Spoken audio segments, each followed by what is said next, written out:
রাজীব বড়ুয়া, চট্টগ্রামের পরিস্থিতিটা জানতে চাই, বিশেষ করে যৌথ বাহিনীর যে অভিযান অপারেশন ডেভিল হান্ট, সেটা নিয়ে আসলে চট্টগ্রামের পরিস্থিতিটা কীরকম এবং মানুষ কি বলছেন? যৌথ বাহিনী আসলে অনেক আগে থেকেই কাজ করছে।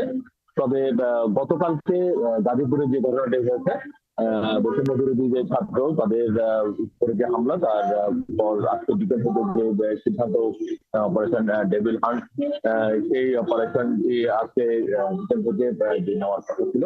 তো আমরা দেখছি যে এখানে চট্টগ্রাম শহরে আইন শৃঙ্খলা বাহিনী তারা সতর্ক অবস্থায় আছে এবং এ ব্যাপারে সিএমপি পুলিশ কমিশনারের যে অফিস, সেই অফিস থেকে বলা হচ্ছে যে তারা এমনিতেই তাদের যে নিয়মিত যে মনিটরিং, সেই মনিটরিংটি আছে। বিশেষ করে বিভিন্ন রাস্তায় রাস্তায় যে চেকপোস্ট এবং বিভিন্ন দিকে কোনো দিকে পরিস্থিতি অশান্ত হচ্ছে কিনা সেদিকে খোঁজখবর রাখা, এই বিষয়গুলো তারা নজরে রাখছেন। এবং গতকালকে এই ঘটনার পর থেকে তারা বলছেন যে তাদের যে সদর দপ্তর থেকে তাদের উপরে যে বিজ্ঞপ্তিটি হচ্ছে, তারা বিষয়টি নিয়ে তারা আলোচনা করছে।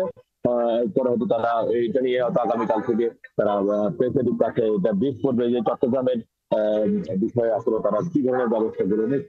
তবে আমরা দেখেছি আজকে বিকেল বেলা বৈষম্য বিরোধী ছাত্র আন্দোলনের নেতৃবৃন্দে তারা স্বরাষ্ট্র যে উপদেষ্টা, স্বরাষ্ট্র উপদেষ্টার গায়েবানা জানাজা পড়েছে। তারা বলছে যে গত 6 মাস ধরে যে আইন শৃঙ্খলা বাহিনী তারা আসলে ঠিকভাবে কাজ করছে না, যার কারণে বিভিন্ন জায়গায় এই ধরনের ঘটনাগুলো ঘটছে। এবং তারই পরিপ্রেক্ষিতে গতকালকে গাজীপুরে যে হামলার বেশ কয়েকজন আহত হয়েছে, এটা হচ্ছে যেহেতু আইন শৃঙ্খলা বাহিনী ওখানে ঠিকমতো কাজ করছে না, বিধায় কিন্তু এই ধরনের ঘটনাগুলো ঘটছে। এবং তারা বলছেন যে তাদের দাবি ছিল যে যারা বিশেষ করে আওয়ামী এবং ছাত্রলীগের যারা পলাতক রয়েছে এবং যারা ওই সময় যারা সন্ত্রাসী কার্যকলাপ করছে, তাদেরকে আসলে খুঁজে বের করে শাস্তির আওতায় না আনতে এই ধরনের পরিস্থিতিগুলো তৈরি হয়েছে। ফলে চট্টগ্রামের জন্য এই ধরনের কোনো কিছু না হয়, এই জন্য তারা সতর্ক করছে এবং তারা সমাবেশ করেছে।